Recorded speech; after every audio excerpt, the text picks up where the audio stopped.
একটা জিনিস মাথার মধ্যে খুবই ঘুরপাক খাচ্ছে, তার জন্য এত রাতেও ভিডিও বানানো। আয়াতুল্লাহ খামেনির মৃত্যুর পরে কিন্তু আরব দেশগুলোর অবস্থা খুবই খারাপ। আরব দেশগুলো মানে কথিত আরব দেশগুলোতে যে আমেরিকার ঘাঁটি রয়েছে সেগুলোতে ইরান তাদের মিসাইল ছুড়তে শুরু করেছে।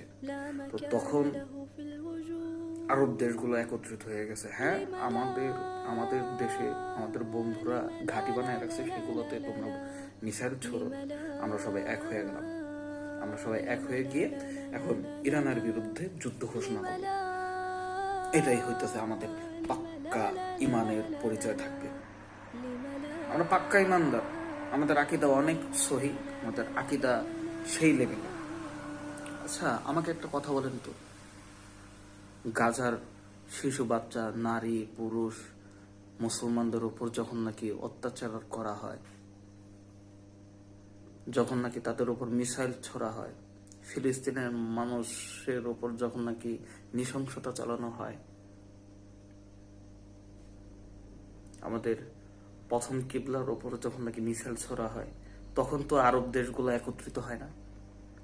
তখন তাদের মধ্যে কি মানে সেই ইমান জেগে ওঠে না যে এইবার আমরা আরব দেশগুলো একত্রিত হয়ে যাই আর এই ইসরায়েল আর আমেরিকার বিরুদ্ধে আমরা যুদ্ধ ঘোষণা করি?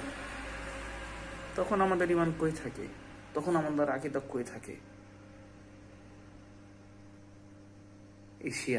এই শিয়াদের কথা বলছেন, মানে আপনারা যাদেরকে শিয়া বলেন, এই শিয়াদের তো আকীদা ভালো না, এদের তো ইমান ভালো না। তারপরেও তো এরা জালেমের বিরুদ্ধে অবস্থান করতেছে, আর আপনারা জালেমের পা চাটতেছেন।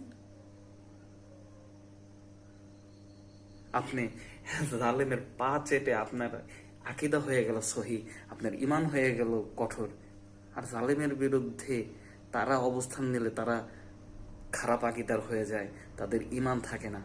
বাহ রে বাহ, বাহ বাহ। এই হচ্ছে নামমাত্র আরব দেশের কাণ্ড।